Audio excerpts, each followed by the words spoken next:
আজকে আমরা কথা বলবো কোমরে ব্যথা নিয়ে।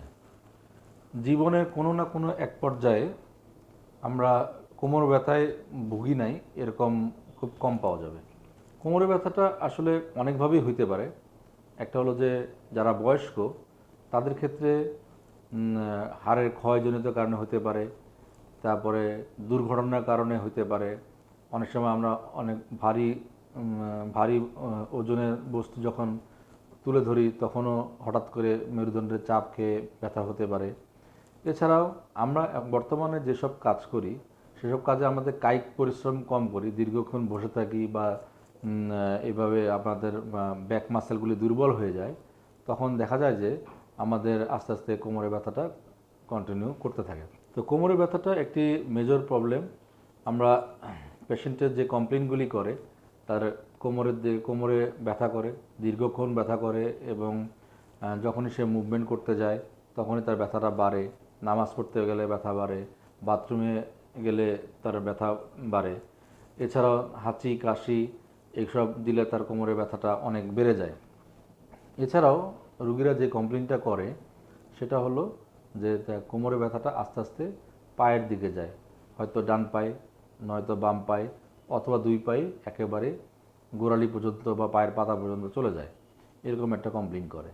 এছাড়াও যেটা হয় সেক্ষেত্রে পেশেন্টের ঝিনঝিন করে, অবশ লাগে, কিংবা পুরা পা জ্বলতে থাকে, এরকমও অনেক পেশেন্টের কমপ্লেন করে। এছাড়া যারা বয়স্ক পেশেন্ট, যাদের লাম্বার ক্যানাল স্টেনোসিস বলি আমরা, এরকম হলে পেশেন্ট একটু হাঁটতে শুরু করলেই তার ব্যথাটা বাড়তে থাকে, পরে তাকে আবার রেস্ট নিয়ে ব্যথাটা কমলে আবার হাঁটতে শুরু করতে হয়। এরকম যখন ব্যাক পেন নিয়ে আসে তখন আমাদের ক্ষেত্রে আমরা পেশেন্টকে আমরা কিছু ক্লিনিক্যাল এক্সামিনেশন করি।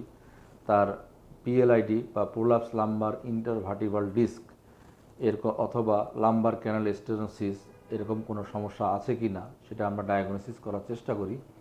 তারপরে আমরা ক্লিনিক্যাল এক্সামিনেশন করার পরে পেশেন্টকে আমরা একটা কোমরের এক্স রে দিই। এক্স রে দেখে আমরা একটা প্রাইমারি ধারণা নেই তার সমস্যার গভীরতা কতটুকু। পরবর্তীতে যদি প্রয়োজন হয় সেক্ষেত্রে আমরা এমআরআই অফ লাম্বোসার্কাল স্পাইন করে বাকিটা আমরা কনফার্ম করি।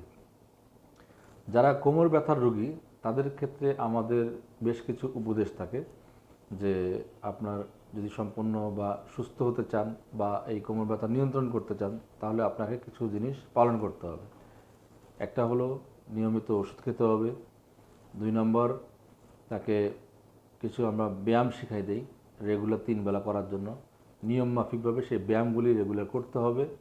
তাছাড়াও কিছু নিয়ম মেনে চলতে হবে, যেমন পেশেন্ট ভারী কোনো বস্তু তুলে ধরবে না, তারপরে হাই কমোড ইউজ করবে, নামাজ চেয়ার টেবিলে বসে পড়বে।